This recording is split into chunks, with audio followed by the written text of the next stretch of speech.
Bonjour à tous, on a la chance aujourd'hui d'avoir Grégoire Frère-Jacques, directeur général adjoint de l'ANA. L'ANA est en mutation. En quelques mots, qu'est-ce qui a changé au-delà de la terminologie au 1er janvier? Alors depuis le 1er janvier, l'ANA est devenu l'acteur qui est le pilote du nouveau service public de rénovation de l'habitat, avec une volonté, le porteur d'une volonté politique très très forte sur la rénovation de l'ensemble des logements massifiés et l'accompagnement surtout de tous les ménages. Ce nouveau service public, le France Rénov, qui a sa tête de proue, c'est une plateforme digitale qui est ouverte depuis le 5 janvier dernier.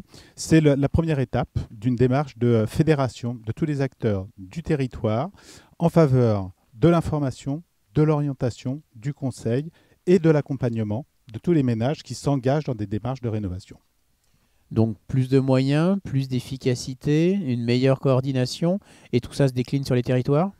Le but, c'est déjà d'améliorer la lisibilité pour les gens. En fait, la rénovation, c'est complexe. La rénovation, un projet de rénovation, c'est complexe. Les financements sont complexes. Les démarches de travaux sont complexes.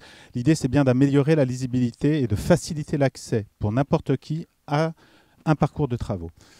Plus de moyens, oui, il y a des moyens. En fait, il y a une mutualisation des moyens. Des mutualisations de moyens qui étaient à la fois répartis dans différentes structures de l'État, mais aussi avec les collectivités.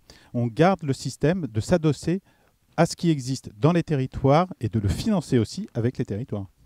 Alors, quelle est la place? Évidemment, la question est évidente pour nous, mais de la grande précarité que nous, on appelle l'exclusion énergétique, c'est-à-dire des gens les plus pauvres qui vivent dans des passoires thermiques.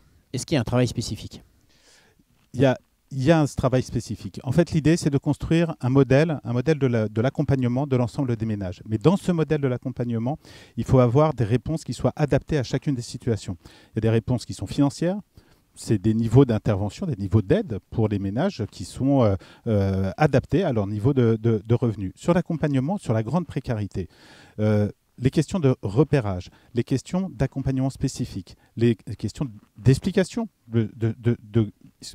comme quoi c'est possible pour ces ménages de s'engager dans ces parcours de travaux. Ça doit être construit dans des démarches telles que le FEDER, Stop Exclusion énergétique, l'ambition de 1 million de sorties de précarité par an. C'est un objectif excessivement ambitieux. Il faut le structurer dans les territoires. Il y a des travaux de réflexion, il y aura des textes juridiques qui vont encadrer aussi à quel public on s'adresse, quelle est la nature de cet accompagnement spécifique et évidemment quel est le financement qui s'adosse, parce que tout ça, ça nécessite de l'énergie, du travail et donc effectivement aussi des financements. Et ce sera ma dernière question. Quelle est la place de la compétence et du rôle que va jouer l'ANA pour faire monter en compétence l'ensemble des acteurs français, des territoires, de l'économie et évidemment la question de la santé qui se pose? On veut absolument, en tout cas c'est l'objectif qu'on se fixe sur toute l'année 2022 à l'ANA, on veut faire remonter toutes les expériences qui existent à l'heure actuelle dans les territoires et de pouvoir construire un modèle qui puisse être pratiqué, dupliqué dans l'ensemble du territoire national, dans chaque territoire, sans exclusivité, par tous les acteurs. Mais ce qu'il faut, c'est avoir un modèle qui soit commun, un tronc commun de compétences auxquelles chaque personne puisse prétendre et puisse avoir accès. Merci. Merci à vous. On sera ravis de continuer à collaborer avec l'ANA. Je pense qu'on est quand même très alignés. Merci.